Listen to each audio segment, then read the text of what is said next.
अस्सलाम वालेकुम, नमस्कार, सत श्री अकाल एंड गुड इवनिंग। मैं अर्ज़ु काज़मी और आप देख रहे हैं फेस ऑफ। हमें जी ज्वाइन किया है पाकिस्तान से एजाज सैयद ने, जो कि सीनियर जर्नलिस्ट हैं। हम सब एजाज को जानते ही हैं, देखते भी रहते हैं। अक्सर पॉलिटिशियंस और फौजियों के पीछे पीछे सवाल लेके चल रहे होते हैं और उन्हें काफ़ी परेशानी हो जाती है और बहुत कुछ मैं एजाज से सीखती हूँ और कोशिश करती हूँ कि उस तरह से मैं भी बात कर पाऊँ, लेकिन खैर बहुत मुश्किल काम है जो एजाज कर रहे हैं।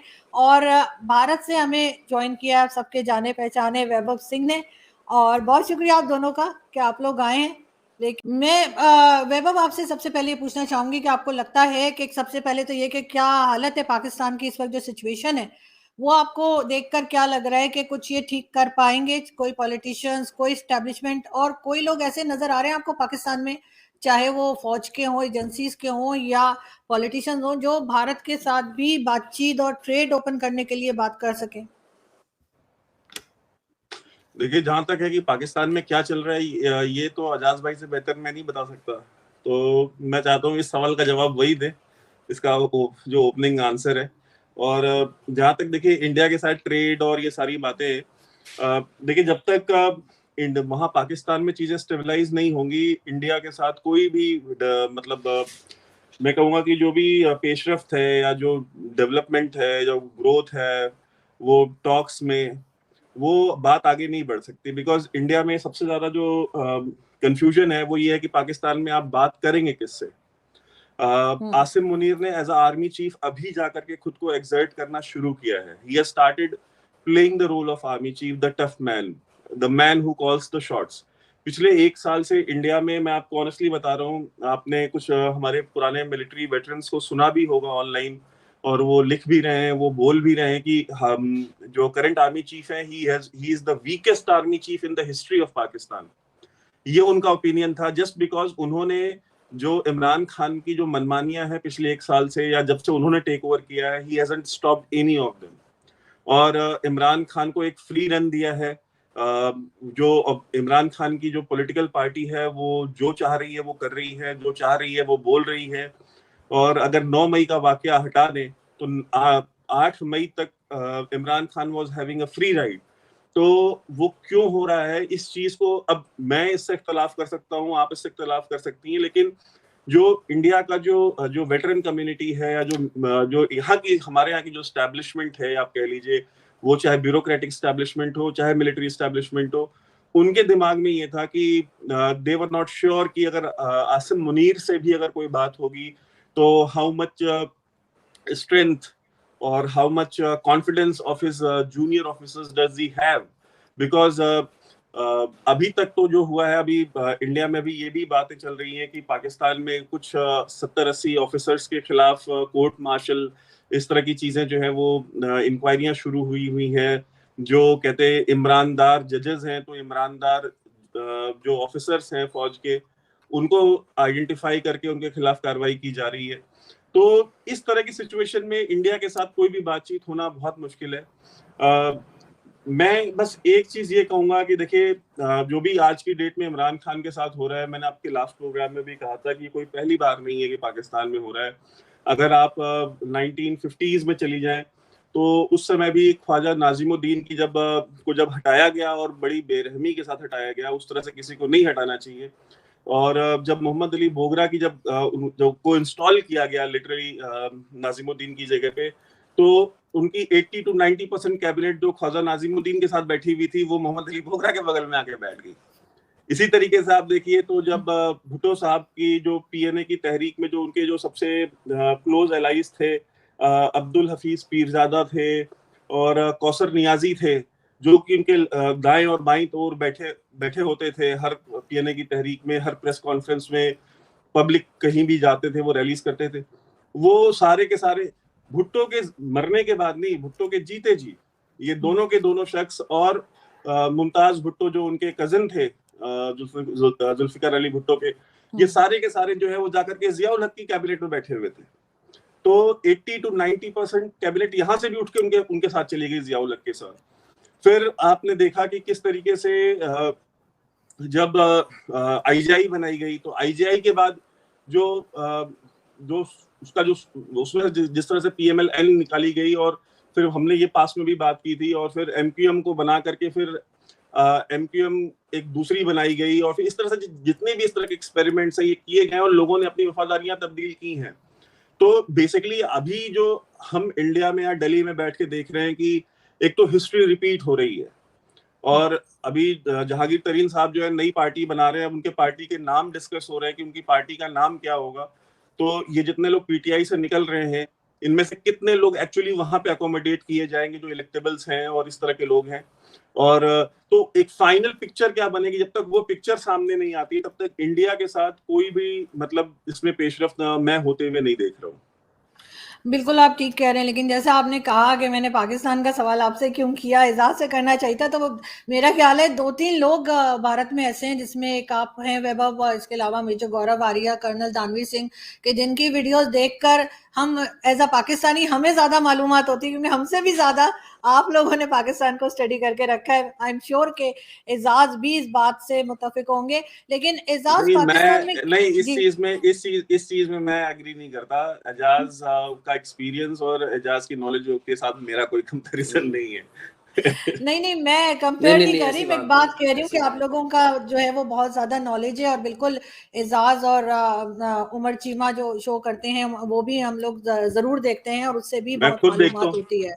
जी बिल्कुल, और बल्कि बहुत से इंडियंस देखते हैं, और मुझे फिर मैसेजेस भी आते हैं एजाज के लिए, जो मैं उनको बता देती हूँ। तो एजाज, मुझे ये बताइए कि सबसे पहले तो क्या चल रहा है सिचुएशन पाकिस्तान की, और किस तरफ को जा रहे हैं? कुछ बेहतरी की सूरत है, या यही हंगामा होता रहेगा कि कभी ये अरेस्ट हो रहा है, कभी वो अरेस्ट हो रहा है? और दूसरा, वही जैसे मैंने कहा था कि क्या भारत के साथ कोई टर्म्स बेहतर होंगे? आप तो अभी भारत होकर भी आए हैं, और यकीनन वो भी हम आपसे पूछना चाहेंगे।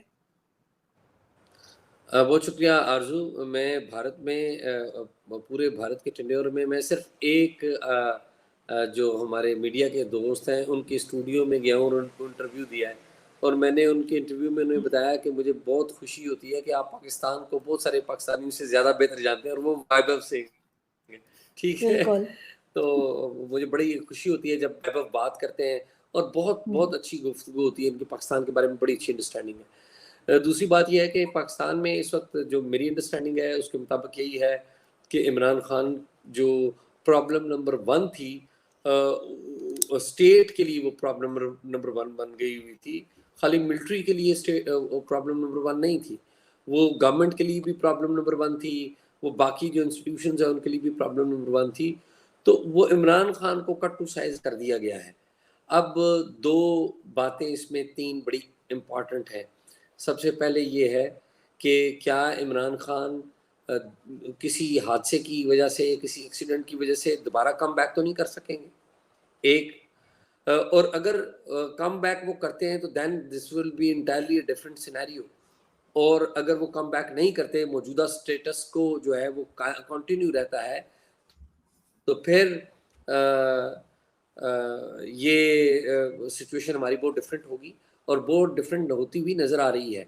वो डिफरेंट होती हुई नज़र ये आ रही है कि अपेरेंटली एक नई पॉलिटिकल पार्टी है वो बनने जा रही है। साथ ही साथ जो जो इलेक्शंस हैं जिनके बारे में पहले कोई डाउट था कि 8 अक्टूबर को होंगे, अक्टूबर ये जो आ रहा है उसमें होंगे या नहीं होंगे, वो डाउट या वो जो क्लाउड्स थे इलेक्शंस के ऊपर वो काफ़ी हद तक क्लियर होते हुए जा रहे हैं कि वो इलेक्शंस होंगे, क्योंकि अब कोई जस्टिफिकेशन रह नहीं गई। और अगर अक्टूबर से आगे बियॉन्ड जाता है तो that will be a constitutional violation.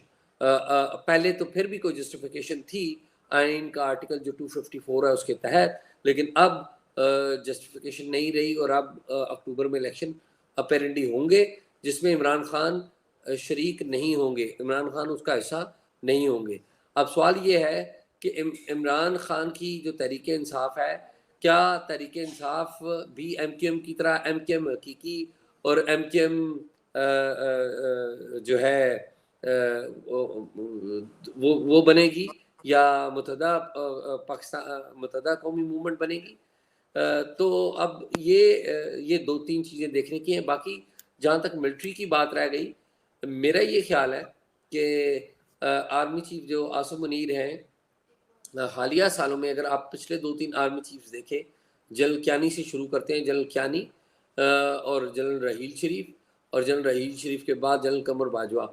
Raheel शरीफ के ऊपर कम, जनरल कियानी के ऊपर, जनरल बाजवा के ऊपर बड़ी तनकीद की इमरान खान साहब ने। तो रहील शरीफ तो खैर एज एन आर्मी चीफ को इतने एक्सपीरियंस्ड कोई जनरल नहीं थे, कोई ऐसे कोई बहुत बड़े जनरल नहीं थे, उनको उनके सिस्टम ने चलाया।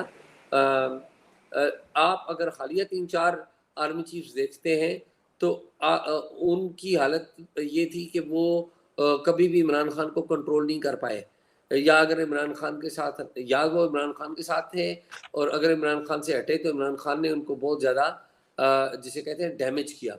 तो आसिम मुनीर पहले आर्मी चीफ आए हैं जो उस वक्त आए हैं जब इमरान खान अपनी पूरी पावर में थे, अपने पूरे उनका मसल था, और इनके दौर में इमरान खान का को जो जो जो सारा स्ट्रक्चर है वो डिसमेंटल हो गया।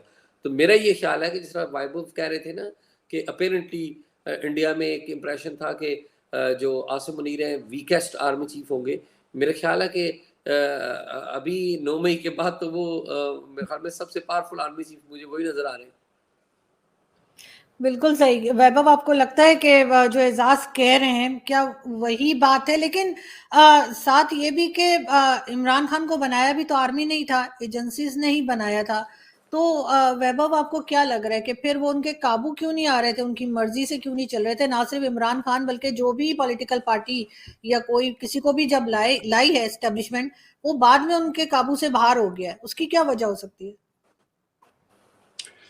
देखिए, एक बात तो मैं सवाल मेरा है अजाज से कि 2011 के बाद खान साहब की जितनी भी ये जलसे जुलूस होते थे, उसमें ये जो गाड़ियों में भर भर के लोग आते थे, उन बसों में तेल कौन भरवाता था? किसका फोन जाता था कि उस पेट्रोल पंप मालिकान को कि इनकी गाड़ियों में तेल भर दें आप?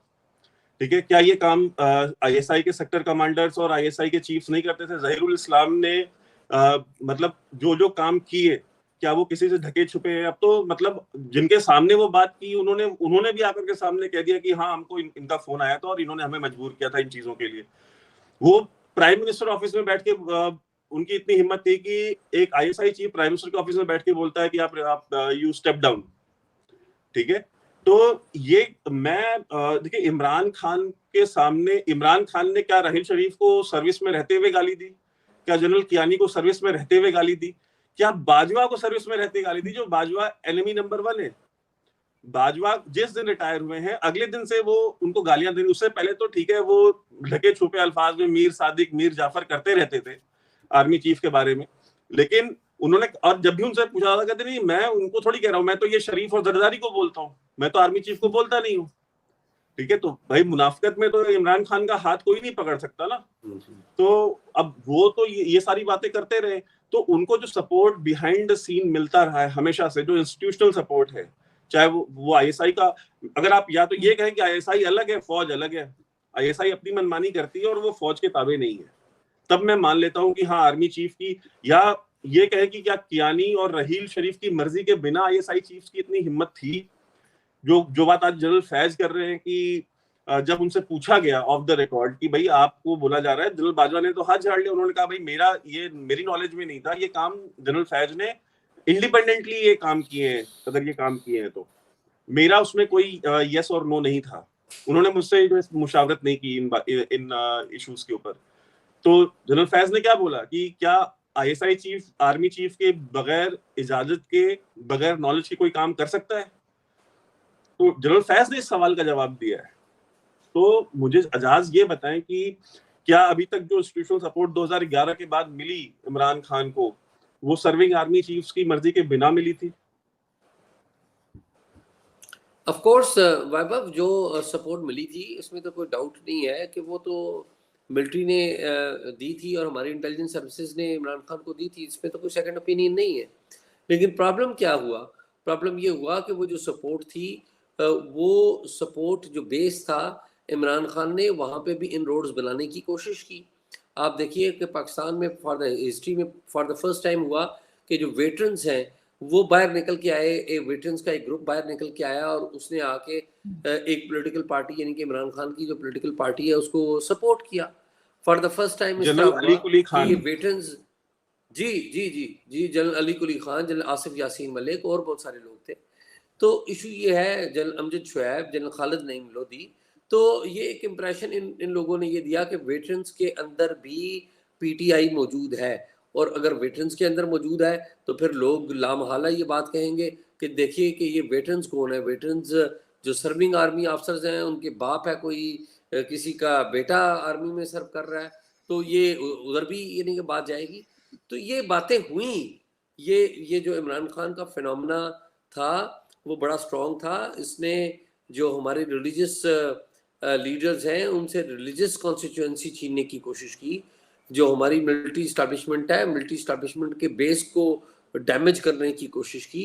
ये ऐसा हुआ, लेकिन आप देखिए ना कि वो सब कुछ तो होता रहा, वो टॉलरेट होता रहा, सब कुछ होता रहा, लेकिन जब 9 मई हुआ तो उसके बाद तो आप देख लीजिए कि फिर क्या हुआ, कि जब आपने वायलेंस किया, जब आपने लॉ आप कानून अपने हाथ में लिया, तो फिर सबने रिस्पॉन्ड किया, गवर्नमेंट भी थी उसमें, इंटेलिजेंस सर्विसेज भी थी, फौज भी थी, सबने रिस्पॉन्स किया।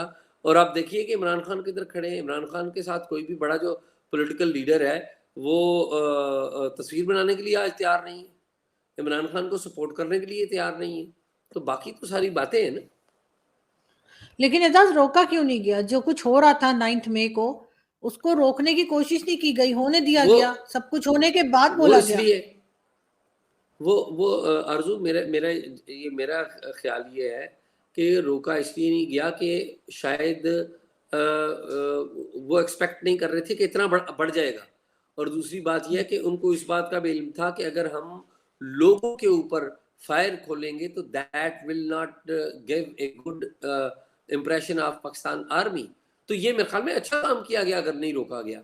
अगर आप जरा सोचिए ना कि रोकते वो और वो फायर कर देते, आर्मी हमारी फायर कर देती, तो इस मुल्क में लाशें गिर जाती, तो फिर किसके ऊपर ब्लेम आता? हमारी फौज के ऊपर, पाकिस्तान फौज के ऊपर आता, अल्टीमेटली उसी के ऊपर आता।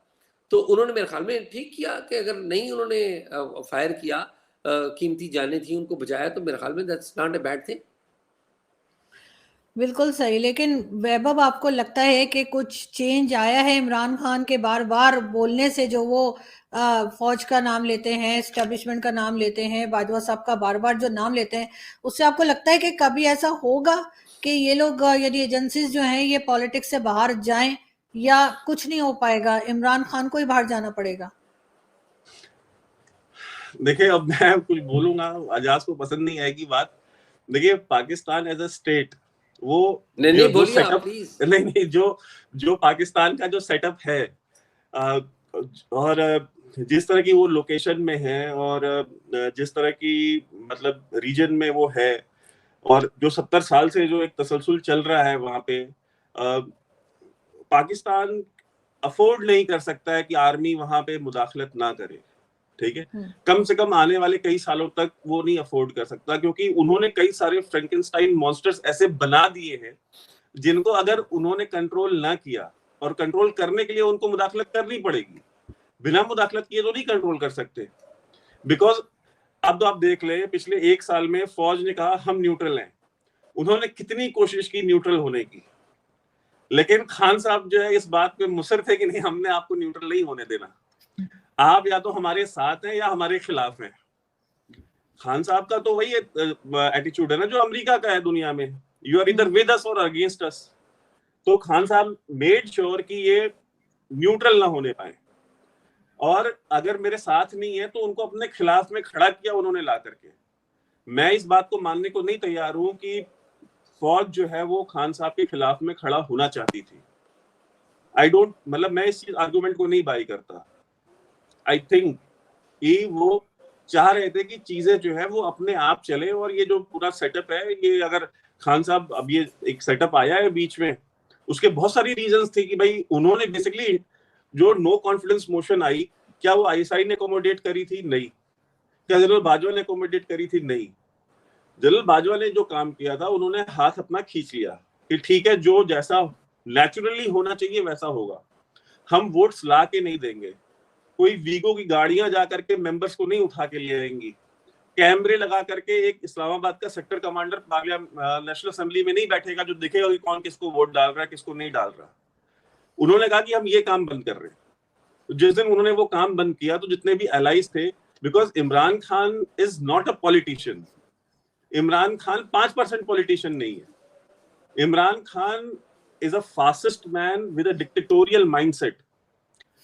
उन्होंने जो बात कही थी वो आपके यहाँ जो मेमन साहब थे, वो मेरे ख्याल से एफआईए के बशीर मेमन नाम था उनका, जो एफआईए के जी जी जी, तो उन्होंने बताया नहीं कि भाई उनकी जब इमरान खान साहब से बात हुई, उस समय वो सर्विंग एफआईए के डीजी थे, उन्होंने मुझसे यही कहा कि तुम सऊदी अरेबिया में देखो, एमबीएस एक बार बोलता है और लोगों को टांग देते हैं, तुम चाइना में देखो, वो शी जिनपिंग बोलता है और लोगों को टांग देते हैं। तो बशीर मेमन ने कहा कि सर वो एक किंगडम है और एक जो है कि वो डिक्टेटरशिप है, हम तो यहाँ पे मतलब हम तो डेमोक्रेसी है, हम नहीं कर सकते ये, मतलब देयर इज अ लॉ, ठीक है, एक कानून है, हमको उस कानून को, एक आईन है, हमको उसको फॉलो करना है, कॉन्स्टिट्यूशन को। तो ये तो माइंडसेट दिखाता है ना आपको खान साहब का।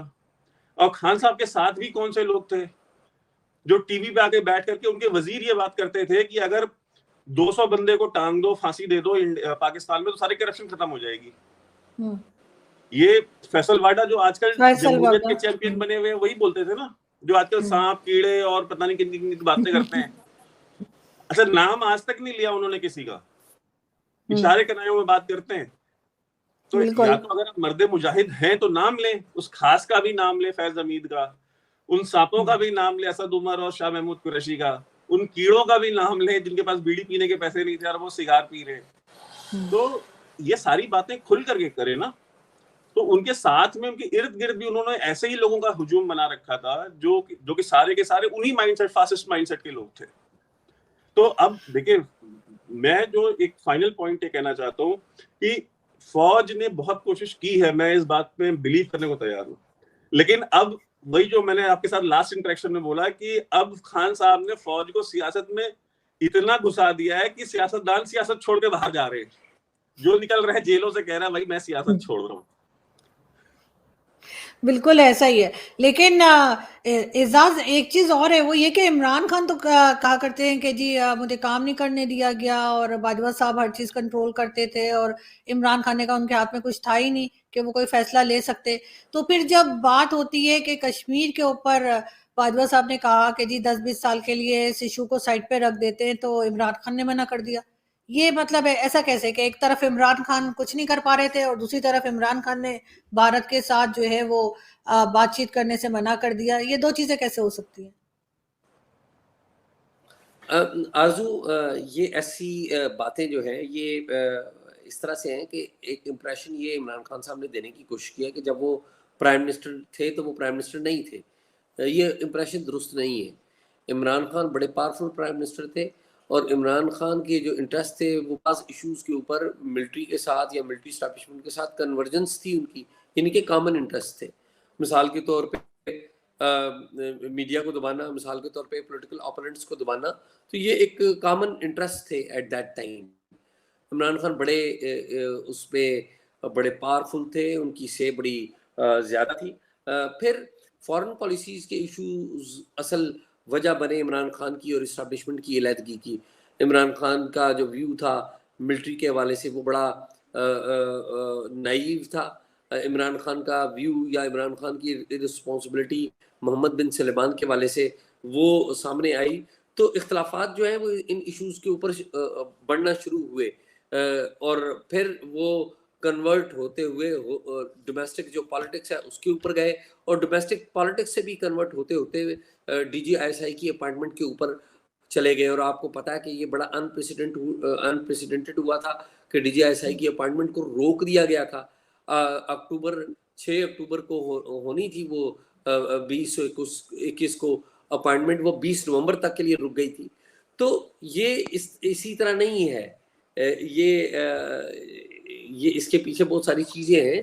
तो इमरान खान ये क्या कि अपनी जान नहीं छुड़ा सकते कि उनके हाथ में कुछ नहीं था, उनके हाथ में बहुत कुछ था और बहुत सारे इश्यूज़ के ऊपर उन्होंने अपना रोल प्ले किया। ये एक अफसोसनाक बात है, ये एक सैड बात है कि when it comes to India and Pakistan, जिस बंदे ने आके सरेंडर किया वो इमरान खान था। और ये एक जो मर्जी आप इस बात को कहें कि पाकिस्तान और हिंदुस्तान के साथ दोस्ती कराने में सबसे आगे पिछले दौर में हमारा कोई पॉलिटिकल लीडर नहीं था, वो जल्दबाजवा थे। बिल्कुल सही। लेकिन अगर हम आखिर में बात करना चाहें एजाज के विजिट की, भारत का विजिट एजाज आपका कैसा रहा? और उसके बाद यही सवाल मैं वैभव से करूंगी कि पाकिस्तानी जर्नलिस्ट आए मतलब हिंदुस्तान, तो कैसा रहा और क्या बात हुई, कहाँ घूमे आप लोग, और लोगों को कैसा पाया? लगा कि पाकिस्तान के साथ लोग पसंद नहीं करते या किसी किस्म की शिकायत है लोगों को? एजाज। आरजू, फ्रैंकली स्पीकिंग मुझे तो इतनी मोहब्बत दिया है हिंदुस्तान में जर्नलिस्ट जो हमारे कलीग्स हैं, इन पर्टिकुलर भाई ने इतनी मोहब्बत दी है, इतने तक कि मैं एक दिन के लिए दिल्ली में आया था और वो पूरा दिन उन्होंने प्रैक्टिकल टर्म्स में मेरे नाम कर दिया, प्रैक्टिकल टर्म्स में मेरे नाम कर दिया। तो मैं इनका जितना भी जिसे कहें ना कि कर्ज उतार भी नहीं सकता, और मैं बड़ा एंशियसली इंतजार कर रहा हूँ कि वाइब भाई पाकिस्तान में आए तो हम इन्हें अपनी मेजबानी और अपनी मोहब्बत पेश करें, ताकि इन्हें याद रहे कि हम भी इन जैसे ही हैं, इनसे कम नहीं है। बिल्कुल ऐसा ही है। लेकिन एजाज, आप मुझे बताए बगैर आपने अप्लाई किया, ये आपने बड़ा जुल्म किया कि आप अकेले ही होकर आ गए और मैं नहीं जा सकी और नहीं, मुझे मैं इसका अकेला बड़ा नहीं था। अफसोस रहा। हमारे पास 7-8 बंदे थे, हम हम्म। अकेला नहीं था, बस आपने नजर नहीं रखी। आप मैं नजर रखा करूंगी। लेकिन वैभव कैसा नहीं, लगा आपको? किस नहीं, जी मेरा एक सवाल है। क्योंकि आजाद भाई अभी हैं इंटरव्यू में, तो अच्छा ये तो बताएं कि ये जहांगीर तरीन का जो जहाज है वो अभी किधर उड़ रहा है? मतलब इस्लामाबाद में है, पिंडी में है, लाहौर में है, किधर है वो? अभी तो जहांगीर तरीन साहब का जो जहाज है वो लाहौर में ही है, और जब वो उड़ना शुरू होगा वाइबा भाई, उसकी आवाजें आपके हिंदुस्तान में भी सुनाई देंगी।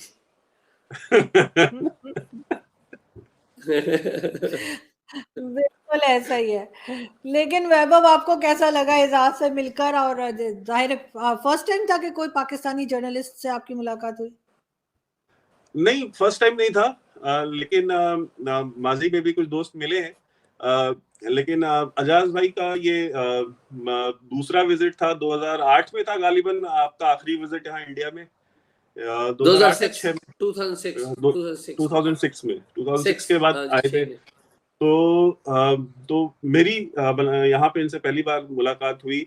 और अब देखिए, इस एपिसोड के बारे में मैं कम बोलूं, ये ज्यादा बोले तो बेटर है, क्योंकि इन्होंने अपना एक्सपीरियंस शेयर करना है। और मुझे तो खुशी हुई, और मुझे खुशी नहीं होती तो मैं अपना पूरा दिन इनके साथ क्यों रहता। और आई होप, मैं तो यही होप कर सकता हूँ कि हमारी जो हॉस्पिटैलिटी है, जो इंडियन हॉस्पिटैलिटी है, उसमें कहीं कोई कोई कसर ना रहे। बाकी एक्सपीरियंस तो ये शेयर करे, ज्यादा बेटर है।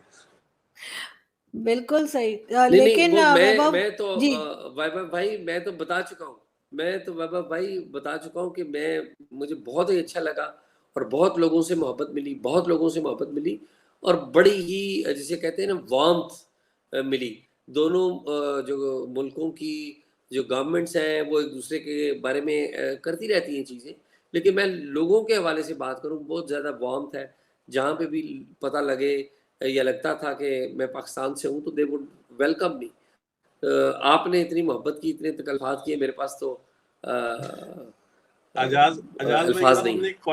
हमने एक पॉडकास्ट किया था मेरे चैनल के ऊपर, तो उसमें नीचे कमेंट्स में बहुत सारे कमेंट्स आए जरूर थे कि देखें मतलब वो कमेंट्स में बहुत सारे कमेंट्स थे कि मतलब उनकी शिकायत ये थी कि मैंने एजाज को ग्रिल क्यों नहीं किया, मतलब बिलावल भुट्टो के ऊपर, इन चीजों के ऊपर। हाँ, और वो मुझे कह रहे थे कि यार तुम ऐसे तो सबको बड़ा ग्रिल करते हो, इनको छोड़ दिया। मैंने कहा यार, अब मैं होस्ट कर रहा हूँ, मैं इस्लामाबाद जाऊंगा तो ग्रिल कर लूंगा, यहाँ तो ठीक नहीं लगता है, घर में बुला के नहीं ग्रिल करना। लेकिन आरजू, मैं कहूंगा कि जो वैभव की जो वीडियो है उसको अपनी डिटेल्स में, चैनल की डिटेल में जरूर डालें, ताकि लोग देख सकें कि मेरा बिल्कुल इनके आल्दो के उन्होंने ज्यादा पाकिस्तान के बारे में सवाल जवाब किया, लेकिन आपको पता लग जाएगा कि ओवरऑल मेरा हिंदुस्तान में बैठ के क्या ख्याल था और आज क्या ख्याल है। कोई भी बदलाव नहीं आया। नहीं, बड़ी अच्छी बात है और यकीनन हम यही चाहेंगे कि जो टर्म्स हैं हिंदुस्तान के साथ पाकिस्तान के वो कुछ बेहतर हो, ट्रेड वगैरह ओपन हो, क्योंकि जाहिर है कि पाकिस्तान को ज़्यादा ज़रूरत है कि ट्रेड ओपन करने की और हालात को सही करने की। लेकिन अब आप वैभव, ये, मैं आपको एक छोटा सा एग्जांपल देता हूँ। हाँ, हमारे एक दोस्त हैं, वो यहाँ दिल्ली में वो ड्राई फ्रूट्स का काफी बड़ा बिजनेस करते हैं, तो वो अफगानिस्तान से बहुत सारे ड्राई फ्रूट्स लेते हैं। वो आज मुझसे ये कह रहे थे, दोपहर में मुझसे मिले थे लंच के ऊपर, तो खाना खा रहे थे, तो उन्होंने मुझसे बोला कि यार हम ड्राई फ्रूट्स लेते हैं और हमारे सारे कंटेनर वहां से लोड होते हैं अफगानिस्तान से, वो बिन कासिम पोर्ट आते हैं कराची, वहां से फिर वो लोड होते हैं, फिर वो दुबई जाते हैं और दुबई जा करके फिर वो वहां से फिर बॉम्बे पोर्ट पे, और वो बॉम्बे पोर्ट आने के बाद उनका जो है वो फिर वो बॉम्बे से बाई रोड फिर दिल्ली आता है।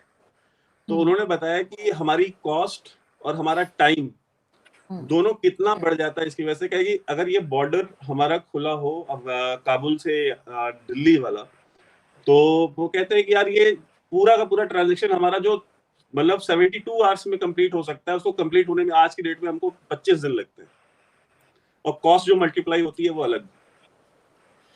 लेकिन इसमें कोई मीडिया कोई रोल प्ले कर सकता है क्या इस तरह की उसमें के जो डायलॉग्स होते हैं, जो बातचीत होती है मीडिया पे, क्या गवर्नमेंट्स को इस बात पे राजी किया जा सकता है कि जी ट्रेड खोल दें और इतनी ज्यादा टेंशन ना हो दोनों कंट्रीज में?